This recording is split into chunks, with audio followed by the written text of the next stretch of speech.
My name is Washington Alcott, and I'm a local researcher specializing in African and Caribbean history in Manchester here. And this project is looking at the bicentenary of the abolition of the slave trade back in 1807.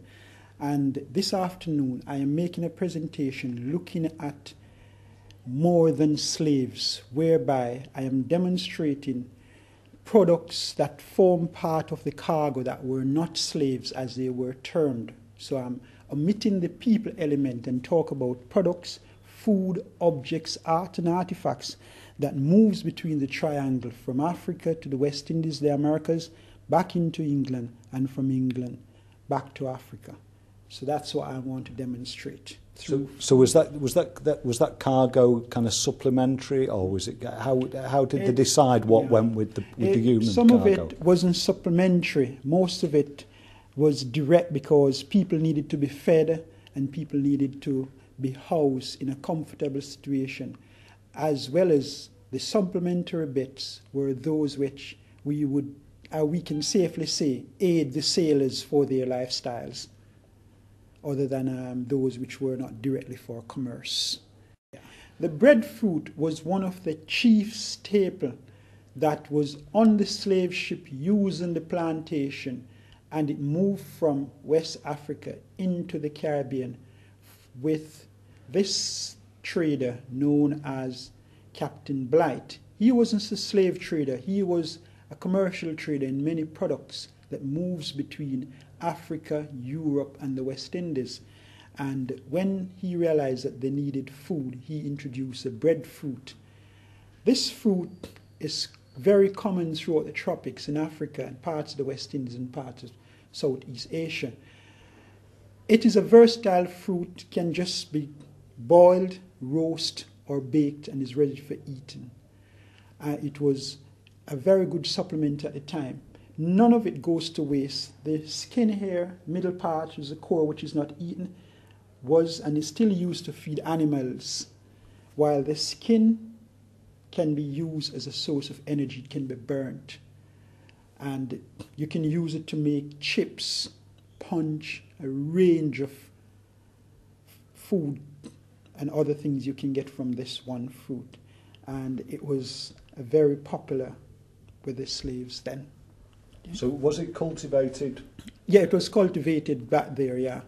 And there is a garden in Jamaica that has all the botanical fruits that were brought in during the period of slavery.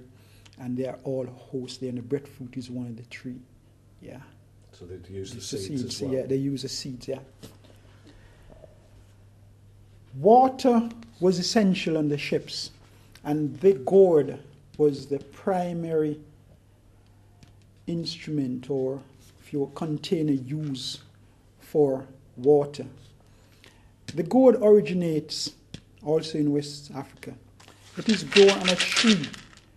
Today it has many uses, but back then, as I said, it was used for carrying water. It was also used for food, for feeding the ex-slaves. Back on the plantations, this plant also grew because other than just bringing the object as it is here on the ships, they also planted it. And the tree, these are grown in different forms. Naturally, they always have elongated shapes. It has a meaty type substance in it, and you can allow it to dry. It is not eaten. You scrape it away and discard it. And then it's ready for holding water or to eat from. And so this was like one of the ex-slaves' first plate, and it moved from Africa into the West Indies. The cassava is another important food that moved from West Africa into the West Indies, and it formed part of an essential cargo that would be traveling. Just like the millet, which is probably one of the oldest cereal that was used then by sailors and for slaves. Everyone ate it. It was a cereal. And the millet here originated, firstly, it came over from the Mediterranean via the trading of slavery through the Portuguese and the Arabs into West Africa.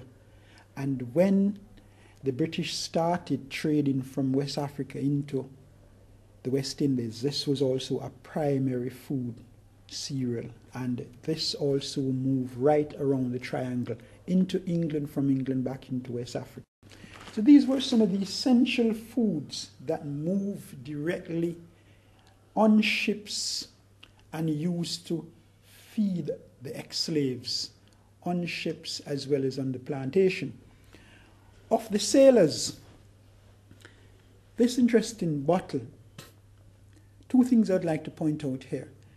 It was used to transport rum from the West Indies into the United Kingdom.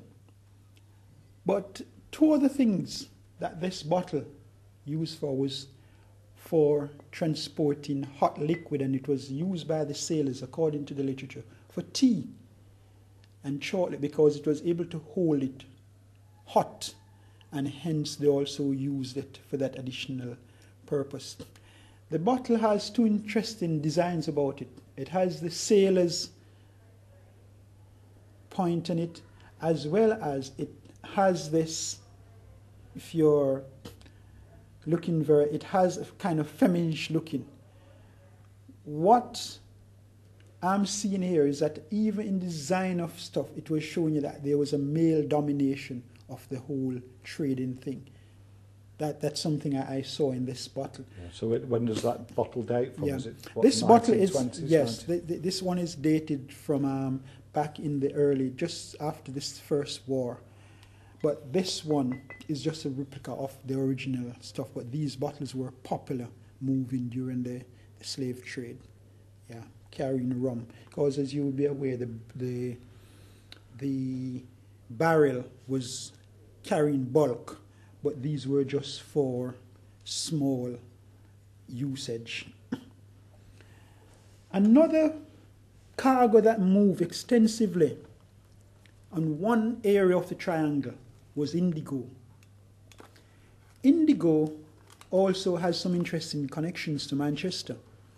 Manchester being a very well-known area of cotton production during the slave trade, when they went into West Africa, they found cotton already existing there, especially the check cotton, which Manchester was famous for developing to the highest quality.